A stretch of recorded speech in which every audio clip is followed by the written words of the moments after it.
Aħna qegħdin hawn mhux kemm ngħaddu, imma biex nirnexxu. Din il-frażi li kkaratterizzat konferenza nazzjonali mtella mill-Kummissjoni għad-Drittijiet ta' Persuni b'Diżabilità bit-tema mhux kemm ngħaddi imma nirnexxi.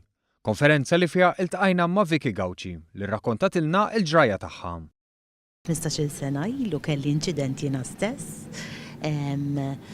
u ta' traffiku, inċident ta' traffiku u ġejt paralizzata minn qaddi l-isfel u kont naf li min issa nerġa' nimxi qatt iżjed insomma. Naturalment kien inċident li qalib li ħajti ta' taħt fuq għaliex fot konna ħaniżżewġu wkoll ftit ġimgħat wara, imma kollox kellu jieqaf minħabba li kelli bżonn riħabilitazzjoni twila. Sfidi affaċċjat u għadha taffaċċja. Imma illum hija Assistant Lecturer fl-Università ta' Malta u saħansitra ssejħed biex tmexxi d-Dipartiment għall-istudji dwar id-diżabilità fl-istess università. Qiegħda nispiċċa l-istudji tiegħi tal-PhD li huwa wkoll dwar teknoloġija u kif tgħin il-persuni b'diżabilità fil-post tax-xogħol.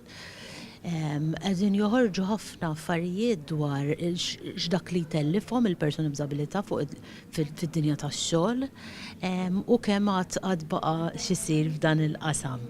Qalet li l-ikbar problema hi l-attitudni tan-nies li b'nuqqas ta' ħsieb jostakolaw jew ma joffrux aċċessibilità għal dawn il-persuni.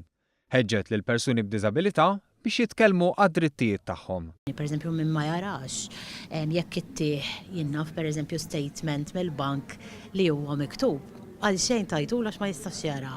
Hemm bżonn li nivvintaw modi oħra alternattivi li jeżistu fil-fatt ta' kif l-informazzjoni tista' tiftiem u tasal għand kulħadd.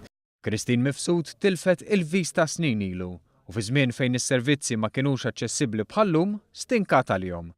Illum taħdem mal-Kummissjoni biex tħaffef l-aċċess għall-għajnuna.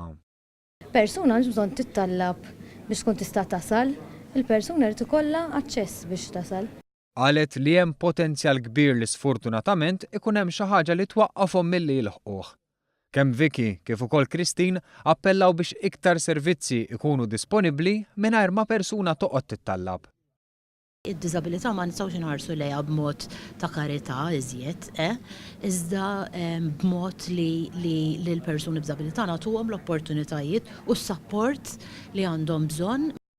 Iktar m'għandek għajnuna inti iktar ħadd tkun produttiv.